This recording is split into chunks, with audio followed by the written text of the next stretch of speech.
The opinions expressed on this program are solely those of its hosts, guests, or callers, and do not necessarily represent the opinions of WTBR-FM, its management, other producers, or sponsors.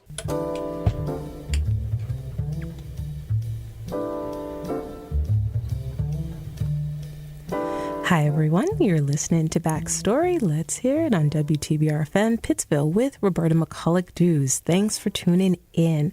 So today we have with us Jillian Bamford, owner of On Point Barre Fitness in Pittsfield and mom of two.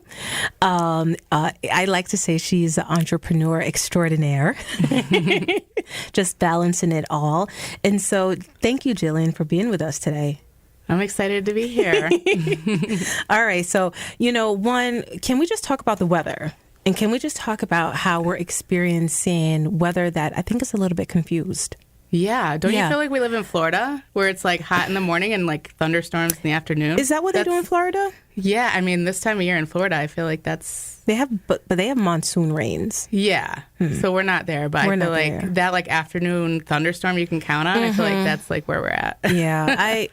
It's so interesting because it's like, I feel like the weather teases us with a little bit of, okay, you got some sunshine and some warmth, and then it's like, snatch right back. All right. So at least we have the summer on our side, and then fall is right around the corner. Yes. Not my favorite. I'm a summer person, so. Really? Yeah. All about summer. Would you live in a region that is warm all the time? Yes. You would? Totally. I mean, I love the Berkshires, but I need like real vitamin D. Huh.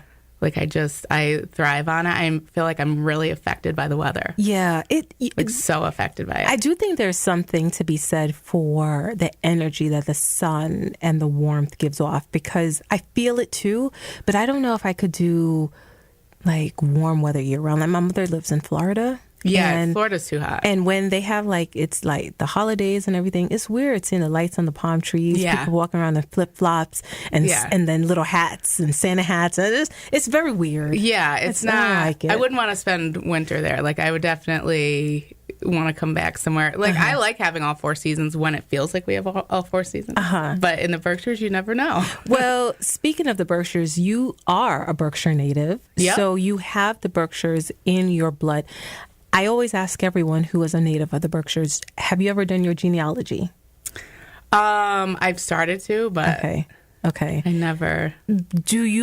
Are you one of those families that can say, yeah, I know my family goes back like X amount of years in the Berkshires, or was there like did members of your family come from another country? So I know that my late grandfather on my dad's side was really into this, and he was also he was a teacher at Mount Greylock. So I think he had taught history at one point, and he had like tried to trace back our family tree on that side, and it was like Romanian gypsies. Oh, yeah, we were from Bohemia, which I think is now in like part of the Czech Republic. Really, it's not around anymore, and we were loosely related to Vlad the Impaler. So I was like, ooh, out of all the people. Yeah. That's very an interesting little tidbit during the barbecues. Yeah. And guess what? You'll never know who I'm related to. Who? No, you. Oh, okay. Oh, my God. I'm sorry. I was like, oh, is it better than that? That's awesome. No. I was so excited. Wait, the funny thing is Jill is listening so intently. She's like, wait, no, you? I was like, no. Oh, my God. Well, see, this is good because we have to laugh. She was like, no, you. Oh, my God. No, I did Ancestry DNA, and that's the closest thing I've done. And it tells you like the region. So yeah, I know like the regions of like where I have family from, but no, I have not done my genealogy. I mean, because all my family's from Jamaica. So it's like I would have to look at old birth certificates and things like that. And it's just a very different, research experience. So yeah, I mean, when my grandfather I was just referencing first died, I had went on Ancestry.com. And I stopped because I got to a point, I think it was like his grandfather, maybe great grandfather, where like they came over from that place. So I couldn't find anything before that because that Bohemia was like blended into another country or something. That is so interesting. So I was kind of like really stuck on that. I couldn't figure out. And then there was like a lot of things where, you know, like what church they belonged to, or, you know, stuff like that. But it was very like unclear. So I was like, how many more people like can't find those ancestors because of that? There's a lot. Like there's a lot of folks that it gets you hit a roadblock. But I think it's one of those things that if you can at least start to piece together the puzzle, I think it's the most fascinating thing. So you have that rich tapestry, and you have that here in the Berkshires. And so tell me a little bit about how that, you know, influenced you growing up. Was there any kind of remnant of that once cultural affiliation, or was it like, we're from the Berkshires? Yeah, I would definitely say, especially like, you know, my parents grew up here. My mom was from North Adams, my dad Lanesboro. So I feel like it was always just like we're Berkshire residents. And then my grandparents on both sides, same thing. Okay. You know, they were just kind of from here. So it's kind of like the generation before that. Right. There's always like that close tie. And then I think that always happens too. You think about what that next generation loses. So that's, Well, considering that you have educators on both sides of your family, I have to ask, did that impact like the way that you were raised? Like, did you have to read the newspaper all the time? Not really, but from a young age, I had developed a talent with writing. And my grandfather being a teacher, an English teacher, and he actually like wrote his own book in his retirement. So he really like fostered that for me. And it was kind of cool because I feel like everyone else in the family, no offense to any of you who are listening, but I feel like we had that connection because we both were like very like scholarly with writing, and like we had that gift. And so he really helped me foster that, and was kind of like kind of gave me the tools to kind of take my skills to the next level. Oh, so would that be like, so when he would come home from teaching and you're at the kitchen table, and would it be like, oh, Grandpa, I have an assignment or something? Or would he say, hey, I have a project for you to work on? Like, how do you remember those moments? So my grandparents on my dad's side, when they retired, they moved to their home in Naples, Florida. Okay. So from like 5th grade on, I would take where you have the, what do they call it? The concierge, like where you travel with the, the young kids. And so I would fly down there for like 2 weeks during summer vacation. And so he was writing his book at the time. He had the old fashioned typewriter and everything. And he would let me write stories, and then we would like talk about it, and he'd talk about more how I could flesh it out. And would he let you write stories on the typewriter? Yes. Oh. Yeah. It was like, I understand why people like are looking for them on eBay and stuff, because it's a different feeling than like pulling up a Word doc. So that was really my first like dance with that. And then going through a rough time with my parents' divorce, I think I was maybe like 13, 14, and I had wrote this poem. I don't even remember exactly what it said. I know it was called Unspoken, and I think I had emailed it to him to get his opinion. He was like, he called up my parents, and he was just like, oh my God, she is a writer. She is a writer. And like, so that definitely kind of made me want to pursue that more. And for a long time, I think like when I graduated high school, I used to be very artsy. Like I really was into like photography. So I actually was going to school for photography when I graduated. And he kept saying, you need to be an English teacher. You need to be an English teacher. And then there was an English professor at BCC who actually said the same thing. I was like, I just want my credit here. Like, please. Like, and he was like, he read my paper out loud. He's like, you need to be an English teacher. And it's funny because, substitute teaching the past year, I'm like, oh my God, like maybe this is where that like crossroads is. But, so I think like, I just was like, I don't want to like be teaching it. I just want to be doing it, Interesting. So, So that was like your first passion. Yeah, writing. definitely. But at some point, though, you sort of was like, all right, I'm going to pivot to like photography. So why did you sort of bury the writing, that writing aspect? Why did you do that pivot? I was I was 18 at the time. I don't even quite remember. Yeah. But I remember that I got off of photography really quick because I had like that expensive camera, and I learned to develop the pictures myself in the lab and everything, which was really cool. Yeah. But my I was going to Holyoke Community College at the time, and my photography instructor was like, I don't know, I took a picture of a squirrel at that pond that's right across from Westfield State. I can't remember what it's called. And he was like, "Who is this squirrel? Are you related to him? What's his meaning to you?" And he like tore it apart. And then I was like, okay, yeah, I don't know if I want to do this. And then like hearing all the photography instructors are like, "We love photography, but we have to like, be a wedding photographer to make money." And I was like, oh, I don't know if I want to do that all the time. It's interesting that you mention his demeanor, because sometimes when we think about people who made an impact, we oftentimes think about like the people who said kind things. And you clearly remember this man tearing apart your squirrel picture, photograph, and critiquing you in a way that really made you change course. Yeah. And I guess, and then I'm juxtaposing that with the fact that your grandparents, who were educators, that nurturing. Yeah. And see how they spoke life into your writing and your passion. But here's this photography instructor who was like, "What is this?" Yeah. And you're like, "I'm out." Yeah. And it only takes sometimes that criticism to take us off course. Do you think that there was a strong enough passion to keep the photography?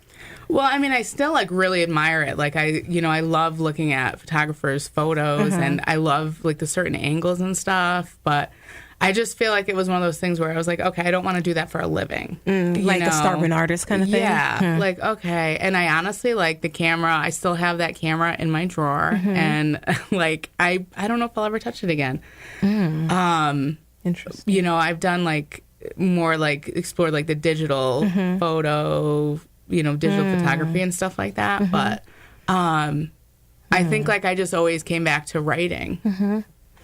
Well, as someone who writing is my passion too, I can totally understand. And I think similar to you, I kind of remember those first memories of encouragement and those words that really spoke life to me and made me realize like, this is it.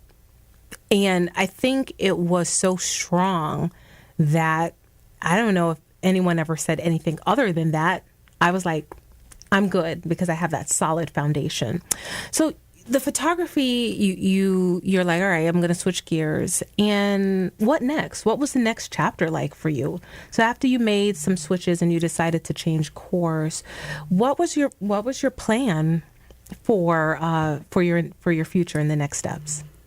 Well, I mean, being a young, almost 20-something at that point, I was working a retail job, and of course, in retail, when you turn 18, it's like, oh, let's make her a manager. So I was like, oh, I can make like pretty good money here. Like I can be supporting myself on my own. Like, so I kind of took a little bit. I always would take like a class here and there, just for like general credits at that point. But I was really just focused on, just working full time. So basically when I was allowed to work 40 hours, I worked 40 hours. So that took up a lot of time. And then I think for some reason I like went through this thing where I was like, oh, I really want to work at a daycare center or like a preschool. And so I did like take some classes from BCC that were, like the early childhood education. And I did learn a lot, which is great as a parent, like, to circle back and use some of that. But I was just like, well, wait, do I even really like kids? This was, of course, in my 20s before I had my children, And I always said, like, I would rather have puppies. I was always, like, really into animals. Yeah. I still am. And, you know, so it was kind of like weird. I don't even know what I was thinking with that. But you kind of almost have to, at that age, it's tough, you know, because I think when you're in your 20s, there is sort of this linear view, right? You're just really, you're kind of into yourself, right? Yeah. And so I think it's only as you continue on and as you grow older, then you're like, all right, maybe I want more, and you expand that. So maybe I want to do have a little bit more than the puppy, you know? Maybe there's an actual little human being in the picture. But thinking about retail, retail is something. I did retail too. And it's great, but it is, I mean, those, like, especially when there's commission. Yeah. And you have a quota. That's how it was back in the day. Yeah. And you would see your name on a chart, and you'd see your sales quota. Yeah. Well, I used to manage GameStop. I sold clothes. Yeah. And GameStop was unique because, and I think they still do this, but I've been out of there since 2014 and tried to steer clear of it. Yeah. But like they wanted you to sell their memberships and their, get like pre-orders for games, but like they didn't have commission pay. So it was like they were like really high pressure on you. And then as a manager, you know, I had to be high pressure on people. And I was like, this is not the kind of manager I want to be. Yeah, it turns into something that you're not, especially when that pressure, it's just, Yeah, and retail is like, you know, and I'm pretty sure it's still like this. So I always feel for people when I go into a retail store. Like, you know, I remember working like all day long. And granted, I was the manager, I get salary, okay, but I would work all day long by myself. The store would be swamped. Oh, there's not enough hours for part-time people. And, you know, like, so the salary people would have to work. And it's just like, you know, you're never there on the holidays. You're working the long shifts. And I just was like, when I had my first daughter, I was like, yeah, this is not going to work. Yeah. Like, I'm thankful for it. It helped me buy a house on my own. But, like, no. It's tough. And it's, I think similar to you, I have a great deal of respect for folks who work retail. I'm always kind because I know it's not easy. Not easy. But you're doing this. And I'm curious to know, were there some things that were sort of percolating in your mind? Or were you like, this is fine for now? I want to know when your aha moment actually happened. So you mean like my aha moment for where I am now? Like, but how did it start? So, because it started with something. Yeah. So I think like even through like my retail days, it was still, you know, I was still going to school part-time and like shifting gears towards like communications and writing. And so like I had always had that there, and I still wasn't 100% sure, like, what do I want to do with this? Do I want to do like investigative journalism, or like, you know, do I just want to like write? Do I want to be an English teacher? Yeah. You know, so I think like I was just kind of not quite sure. And I feel like it's better now, but I feel like there's so much pressure for you to be like, you need to know what you're doing. Right. Like, you need to know what you're doing the rest of your life right now, and you're not allowed to switch. Like, God forbid if you're 40 and you switch your career path. Like, you know, and I just think that's ridiculous because I think, like, you only get one life. You got to do it. And you also evolve. You know, where you started is not necessarily where you're going to end up. And they say that most people go through multiple career changes. Totally. And so it's like you almost have to expect, it's a rarity. I mean, and there are people that they are with companies and organizations like 40, 50 years. It still happens, but it's the rare instance because, you know, oftentimes circumstances, factors, people, their interests change. So you can go through a variety of shifts. So you were having these thoughts, and then what? So basically, you know, I had gotten a new job, and it was kind of like, at that point, I was so burnt out from retail management that I was like, the less responsibility, the better. And so I had worked for a local auto group. And, you know, I was kind of just like a really like low tech, like not low task, but just kind of like you were real low on the totem pole. And I was actually at that point, I was like totally okay with it. I was like, I don't want to be responsible for anybody but myself and my baby at home, you know? Right. And so I kind of was just doing that just to have a job at that point, you know, still working on school. And then I kind of had the whoops moment with my we had the whoops moment with my second one. Yeah. A lot earlier than we had planned. Okay. And we had made the decision to stay home. Okay. And that's kind of when my fitness journey started. Okay. Because, you know, I had always I feel like being a kid who, you know, I was born in 86, but I feel like in the 90s, mostly the 90s, like was a lot of my childhood. And like there was so much toxic diet culture. Yeah, there was. And like, you know, so I feel like I kind of grew up not with like my parents being like that, but just like the society was like, you know, you had a baby, you got some weight to lose now. And so that's when I would turn to exercise is pretty much, okay, I joined a gym, I got to lose some pounds, you know? And so that's where I found myself going back to the gym when I was a stay-at-home mom, 2 kids. My husband was working 2 jobs. And I had found a gym with like a child care center. My little one would like cry through class. So thank gosh for my grandma would help me sometimes. But I started taking like the group fitness classes, and I was really liking it for the most part. And then I started taking spinning classes, and I, you know, kind of bonded with the instructor and found that they were looking for subs. And I was like, oh, and I looked, and it was like a 1-day certification, and that kind of is where it all started. That was kind of like the seed. That was like my first certification. Yeah. And then I remember just being like, I want to know more. And like being in front of the classroom with somebody, like I'm not shy, but I never like pictured that.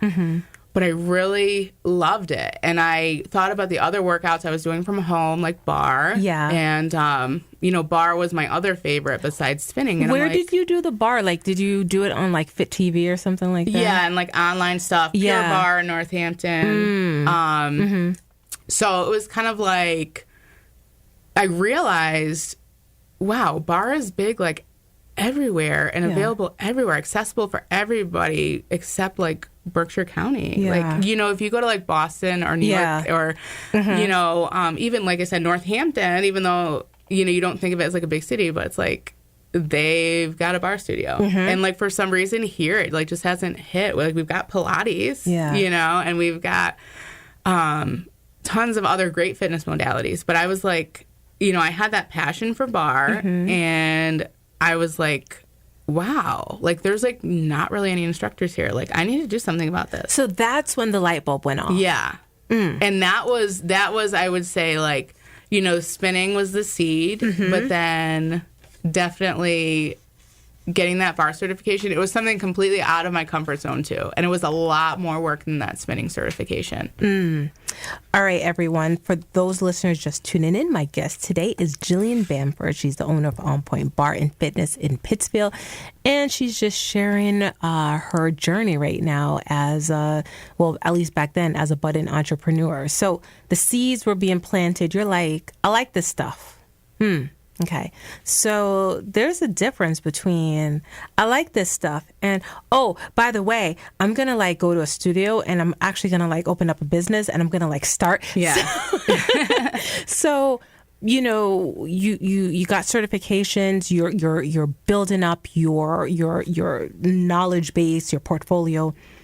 When did you and your husband have that talk of, okay, we're going to do this? So I think like in the back of my mind, in my heart, I was always like, you know, I was renting a space and, you know, and it was a great space. It was a great studio, but I was just like, I've always been kind of like an independent and headstrong. And I was like, I would love to like have this happen here. Like there's, and it circled back to, there's no barre studios here, you know, like I would love to like be the first and spread my love for barre with everyone in Berkshire County because it's really not like, I feel like it's so popular online and, you know, so that was always kind of like in the back of my mind. And, you know, I had started to go back to work in a different position and a management. I was a position in marketing, and basically kind of put it on the back burner, like even really entertaining it for a while. And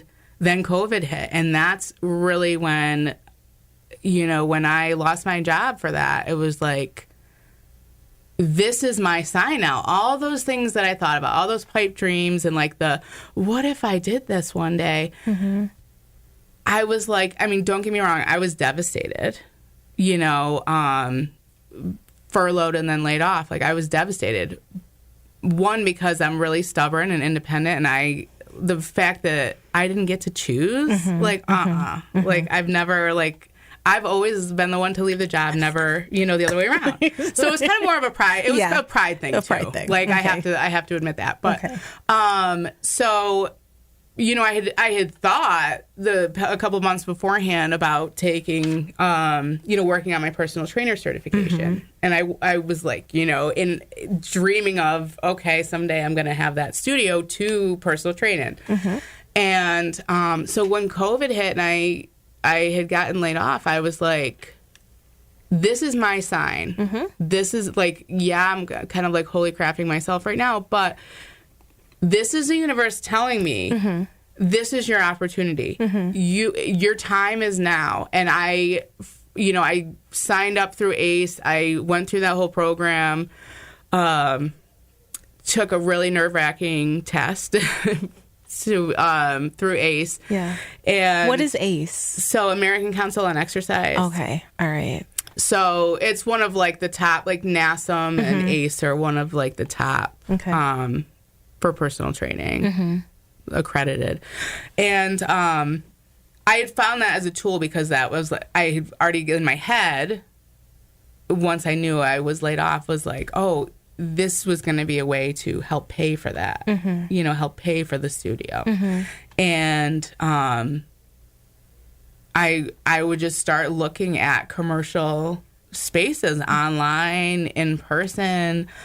And I always was like, no offense to North Street, but I just was like, I live in Southeast Pittsfield, and I was like, there's so many great things in this area. Like my doctor's office is right there, and like there's a pharmacy, my kids' doctors, dentists, like everything. And I'm like, I would love to have my studio in this place. So I kind of like narrowed it down. I was still looking at spots. And then one day I drove by and had found out that the business had closed that was there previously. So the type of person I am, I was automatically like, I don't even want to entertain this because I don't want to have any type of success over someone else's, like, having to let that go. Yeah. And so it took me a few days. Like, I took down the phone number, and then it took me a few days. And I had called, I had looked at the space, and,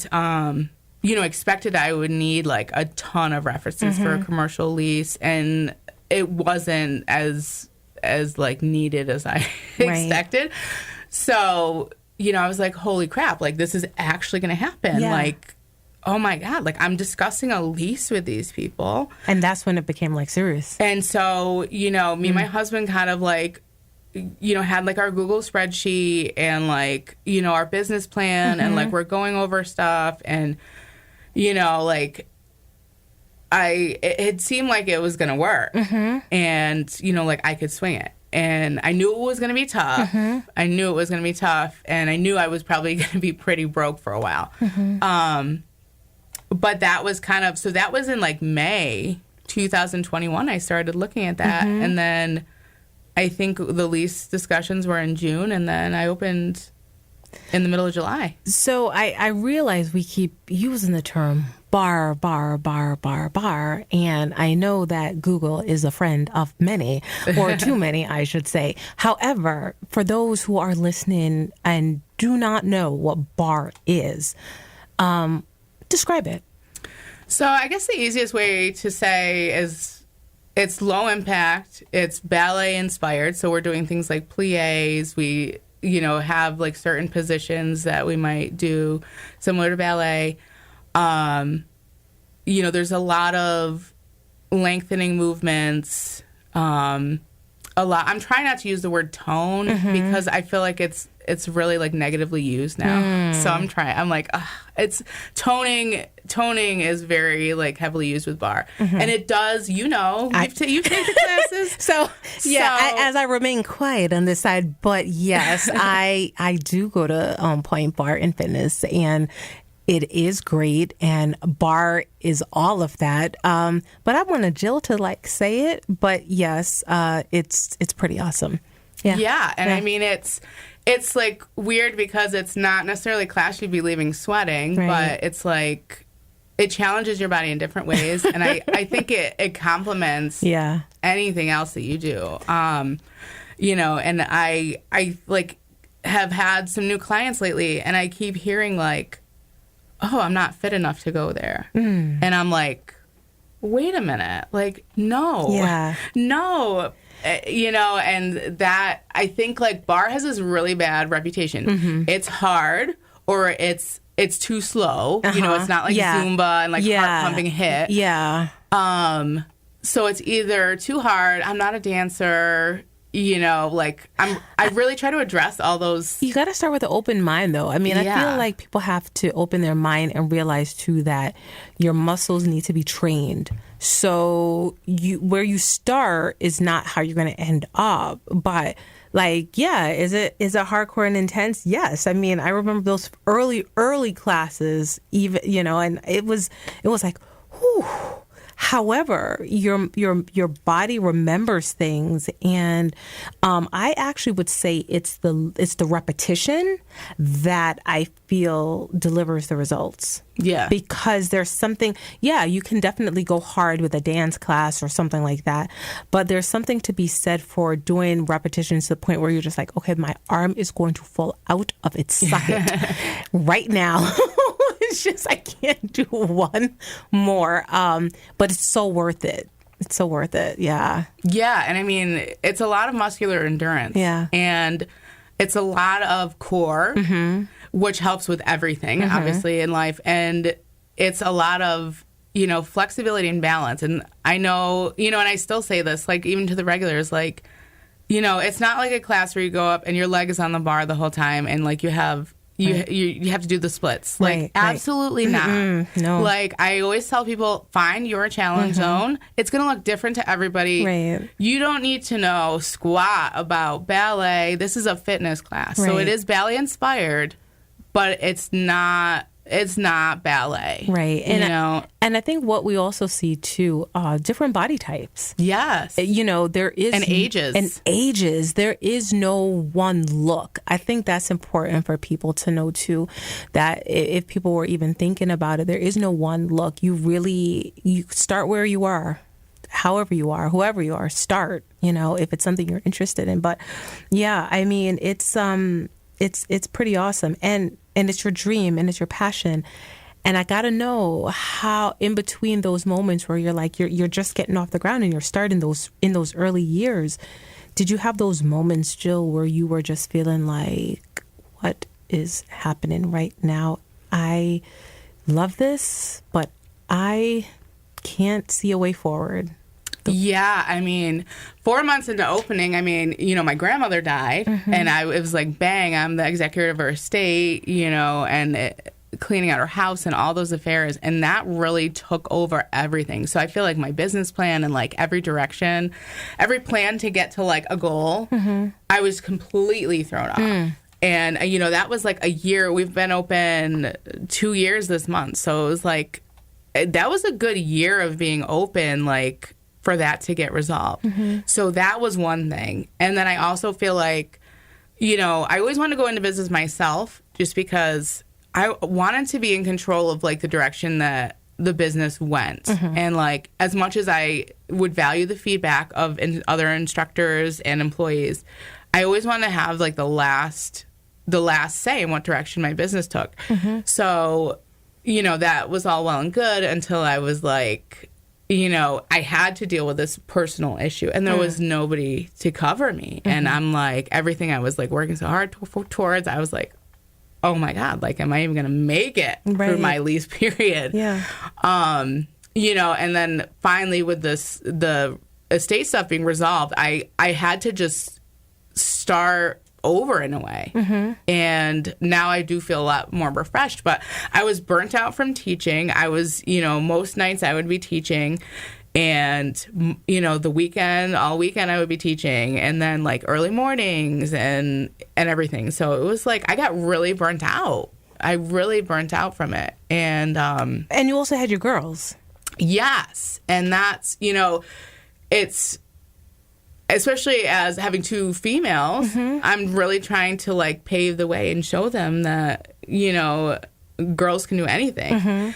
But it was also like they saw, our whole family kind of saw a lot we had a lot of losses. And, so I think they saw my stress, and they saw that how the studio did kind of take a lot of priorities. And I remember like, me and my husband would talk and be like, it's just for right now. Like, as you grow your business, you'll have more instructors. And, like, you don't always have to, like, miss out on these things. And, when it, like, and to be honest, if it was, like, a recital or something for my girls, like, I would cancel the class. Right. I would take the hit to be able to show up for them. So, like, I didn't miss stuff like that. But I went from, like, being home with them every night to, like, now we don't really have family dinners. Like, I think we maybe, like, twice a week, we maybe would sit down at the table. Right. Definitely not now because it's summer vacation, so everything's, like, out of whack. But so I, like, realized, like, wow, I just miss having dinner with my kids and, like, talking about their day. So let's explore the layers of emotion there, because on one hand, you're excelling as a businesswoman. You're also managing motherhood, too.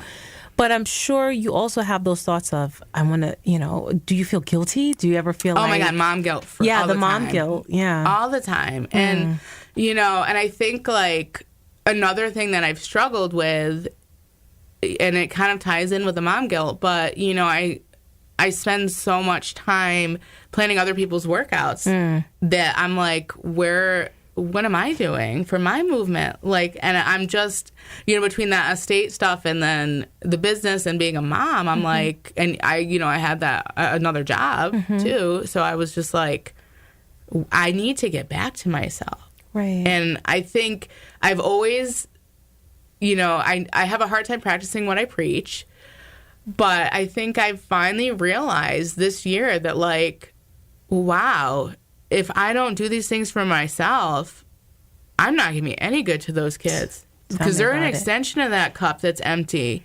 If I don't have anything to give and I'm scraping from an empty barrel, like, what are they getting? They're not getting the best me. They get nothing. Yeah. And, like, so now I think, like, with summer vacation, like, I'm lucky enough to be able to be home with them during the day. And so it's like, I'm really trying to make those, the time count, Well, I've seen that sometimes you have some either videos or photos of them at the studio. So they're growing up with the studio. Yeah. So it's almost like in the backdrop, like a second home kind of thing. Yeah. They were so cute because, and I've been meaning to reshare it on the studio's socials. But when I had first opened, it's, Berkshire Bank is right there. Okay. And they have, like, the X or something on their sign. And so my oldest daughter, like, associated that with like where you turn to go into the studio, right? Because it's right before it. So films this little commercial for me. They did this on their own. They're like, Mommy, can you please just record this?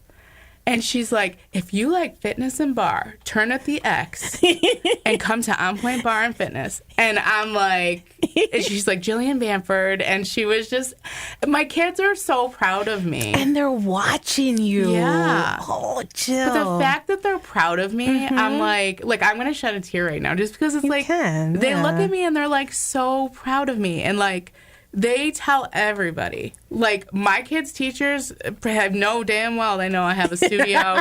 And, and it's so funny, like, wearing the shirts. And, like, they were so excited because they got, like, sweatshirts that said the studio logo. And, they just, like, hearing them, like, brag about me. Yeah. Is, like... That's something special. Yeah. And it feels good. It feels good. And it it's a reminder that, one, they're like watching you, and the feeling of pride. You know, a lot of times, you know, kids don't always say things, but they're watching. Oh, yeah, they're little sponges. And to soak everything up. And I think that's where we balance the mom guilt, right? Because, yeah, but at the same time, look at this awesome lesson. Like the fact that they even do commercials for you. They're little ambassadors for On Point Barre, you know. They are, you're teaching them something in all of this. So it seems like there was a transition where from the early days, there were some challenging times. It was tough. You're now at a place where you've actually expanded your team. Talk a little bit about that. So right now I have 3 extra instructors, and one of them, you know, I'm a master instructor through a bar certification. Mm-hmm. And so one of my regulars, you know, I think she's probably taken bar longer than I have.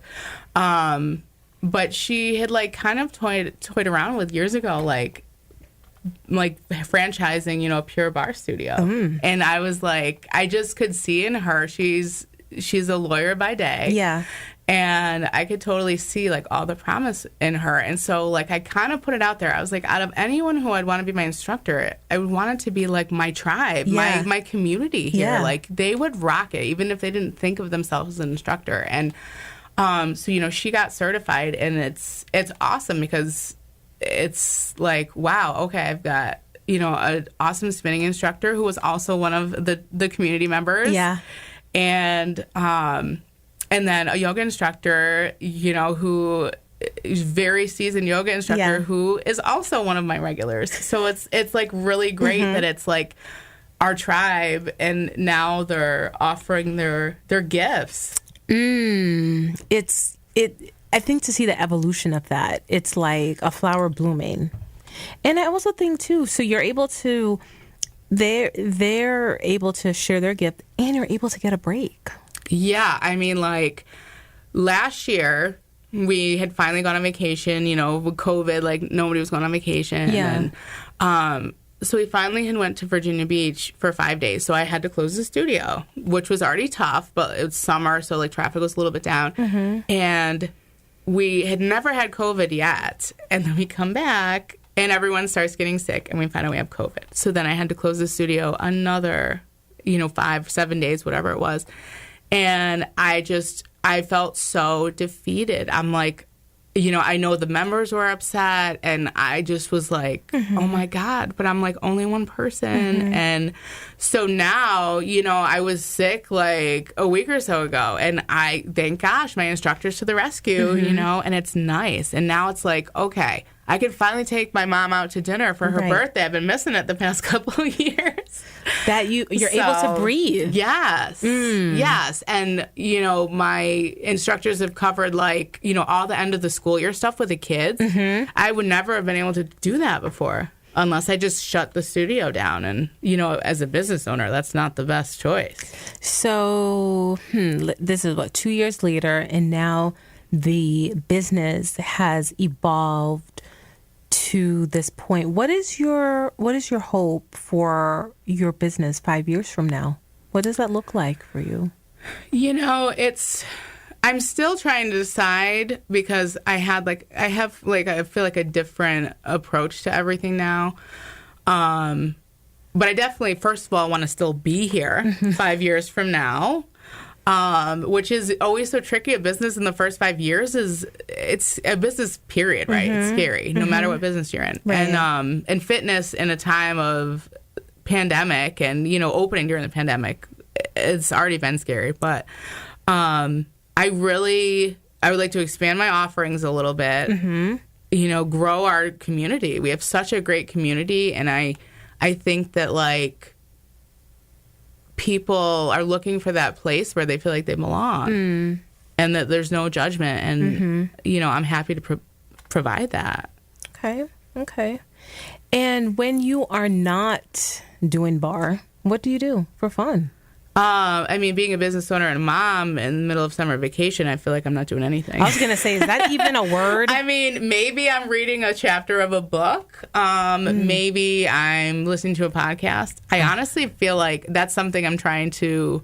My kids are going to camp for 2 weeks soon. So I'm like, okay, I can finally like have... Is it like sleepaway camp? It's not, but Okay. it's full day. Yeah. So I kind of mom guilt that. Like, I only have these couple weeks for them. School got out so late. And then they come home and they're tired. Yeah, which is going to be good. And it's going to be a great camp. Yeah, But, so I really I think I definitely, being the only employee for a long time, and your business, you found this business, and it's like you embody the business embodies you. So I definitely have had many moments where it's like, wow, am I On Point Barre Fitness, or am I Jillian Bamford, or like... Interesting. Yeah. So almost like the identities blending into one. Yeah. And I'm like, oh my God, everything I do,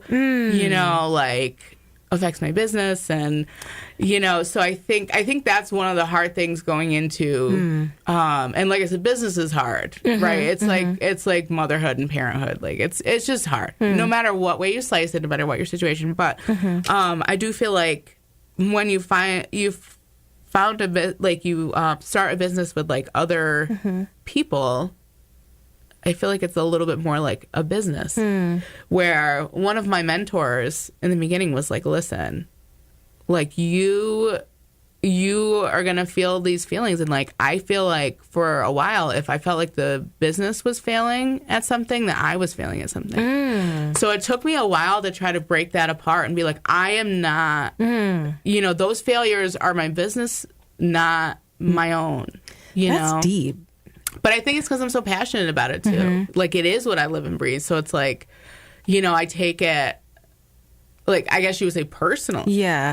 But, I mean, when you break it down that way, you almost have to separate it, because there are so many variables that can affect a business's success. It's not an indication of your effort or your passion or your commitment. But let's take COVID, for example. The pandemic hit, and that was an external force that really had no bearing on if someone was committed or not. Yeah. You had businesses that had been in operation for years. Yeah. Years. And the pandemic took them out. Yep. Took them out. I know. It was heartbreaking. Yeah, and you're kind of like, and so you think about, I think that those are some wise words from your mentor, and the fact that you even like have a mentor, like, or mentors, like, that was such a smart business move. What would you say to others who are thinking about entrepreneurship? You had a mentor, you had someone who sowed some seeds of wisdom and pearls of wisdom into your mind. And as you continue, what would you say, maybe if you had a few pieces of advice to give to but an entrepreneur, what would you say are some things to keep in mind? And in general, because it can be different for everyone, but what resonates with you? I think, like, first of all, having a commercial space is obviously a huge expense. And I think, like, for a while I was like, okay, if I don't make this work, my business is over. Well, no, I could get another space. I could, do a virtual business, which a lot of fitness entrepreneurs have done. So it's like, I think I was, I guess, a little like over the top about that, because it just, like I said, I was so passionate about it. So I think, like, your business, because one situation for your business doesn't work out for you does not mean it's the end. Okay. So that's one thing I would say. And the other thing would be to make sure you give that time to yourself. So, I mean, any business owner knows, like, you are on the clock all the time, and you're probably not getting paid what you should for it because, you're the owner. But definitely take those moments of rest. Take that time for yourself. Like, try to do your best to avoid burnout. Yeah, burnout is real. Yeah, just even if it's just a few moments a day to just like calm your mind and just kind of unplug. take a freaking vacation. Yeah. I guess that's my biggest piece of advice. Go on vacation. Your business will be fine. Go on vacation. Your business will be better when you get back, right? Yeah, I could see how that could be tough for folks because you have to. It's almost like you feel like you have to have all your ducks in a row, all your T's crossed, your I's dotted, Yeah. and I think there is that tremendous pressure again that the folks put on themselves, and it's like a vacation again is that indulgence that it's almost like. But I think it has to be countered with the trust and the knowledge that if you've built up something strong, it will stand. Like the house isn't going to fold if you take a few days to restore yourself. And going back again to the concept of the cup, we have to fill our cup.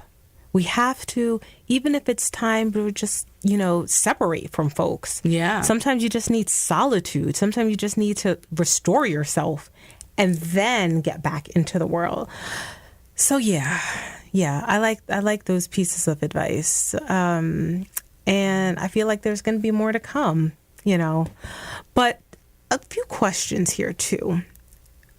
Who have been some of the individuals that have inspired you along the way that you can point to and say they really impacted your journey? So I think like the first one would probably be my first spinning instructor. Mm-hmm. I remember meeting with her and, like her helping me kind of like how she formats her classes and makes her playlists and stuff. Mm-hmm. And she's even like, she's come to my bar classes in the past. Oh.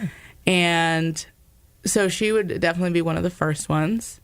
And then, the founder of my bar certification is my mentor. And she was like, helped me with what to look for in a lease mm-hmm. and, all the legal stuff and all the details and ideas. And, she reminded me like, if you're stressing about the money, I mean, that's not going to do anything for your business. Right. And then recently, I got my intermediate level Pilates mat certification in January, and the trainer is also a studio owner out in Harvard, Mass, and she has been a huge mentor for me too. Wow. I've only known her since January, but she inspires me. The fact that she gets all her studio marketing done like months in advance is, talk about goals, talk about time saving. And she does that so she can take a vacation. Again, circling back to vacation. And I definitely think like my students, like you inspire me. Aww. You know that. I always tell you that. You always have. But like each person who walks through the door, like I see so many strong women walk through my doors and they all inspire me in different ways. And, like we have lawyers, we have social workers, we have like all different walks of life, different professions. And I just feel like we all just empower women, empowering women, right? What's that expression? Empowering women. Yeah, I think empower women. Empower women. Yeah, empower women. Empower women. Yeah. But that's truly how I feel. I mean, because I'm like, as a student, you think, well, I'm inspired by the teacher. But as the teacher, I'm like, no. And I feel like I'm sure, school teachers feel like this. Like, no, like the students inspire you too. And I feel like it comes full circle. Because at what point in our life, like we're a teacher, right, and we're a student. That's right. It's all cyclical. Yeah.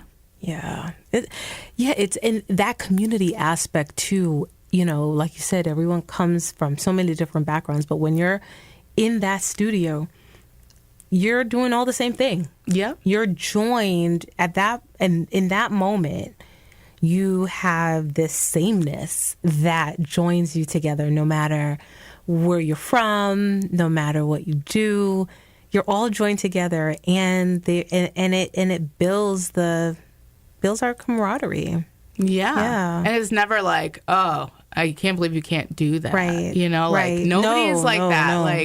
Like just a little PSA, nobody is like that Yeah, at the studio. no. Like we don't, that is Ever. not our No one's ever environment. been like that. But that was my big goal when I was like building this. I was like, because I always felt like out of place in fitness because I always was like, okay, I'm like that casual exerciser. Like I just want to lose weight, and obviously it's like way evolved since that. Yeah. But it's like I always felt, you know, wow, do I really belong in this position? Am I really this fitness person now? Because I think like how I was, you know, You're as like, a is this teenager. me? And yeah. Yeah. But it's like, it doesn't have to be this cookie cutter thing. It doesn't have to be. Well, look, we talked about how where you start is not where you end up. And look how you Exactly. went through this path of, you could not even have imagined that you would be like this fitness person. And like you said, Yeah. in this role, this businesswoman, having your own studio. I mean, yeah, that's pretty Yeah. amazing. Yeah, it's crazy. And I, you know, sometimes like I'll be like locking the door and I'm like, wow, I did this. Like even if it ends up, it doesn't end up the way I want it to, like I've come this far and no one will ever take that away from me, you know? And it's like having that little coming to the present and just reflecting on what you've done. It's like, wow. Like I've done that. I love that so much. Like I was like, if we could end right now, we would end on that. But we have like 3 minutes to go, so we gotta keep talking. But all right, that's deep though. When you that feeling of pride that washes over you, like after each day, that sense of accomplishment, no matter what you did, like you're turning that key, locking that door. All of that work, you look at that studio and it is a reflection of the work, the sweat equity, all of it. You know, I was going to ask you who or what motivates you to keep going, but I almost think like you talked about your girls and you talked about the immense pride that they have watching you. Is there anything else that would serve as a motivation beyond your girls?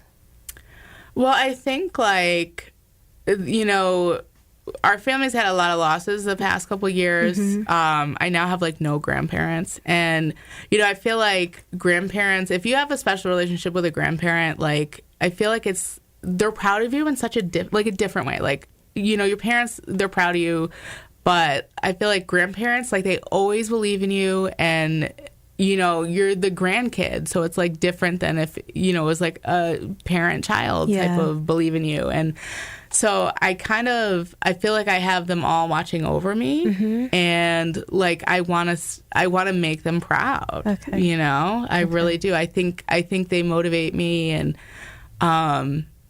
even, you know, of not being on this earth anymore. Like I just am like, I really want them to be proud of me. I want my kids to be proud of me, and I really want I know my parents are proud of me, but I want my grandparents to be proud of me.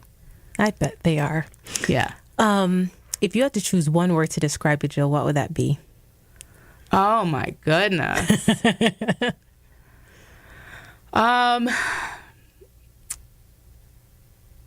Sarcastic. Sarcastic. I'm pretty outspoken though. I have a hard time filtering. So maybe outspoken. I don't know if that was the direction you wanted to go.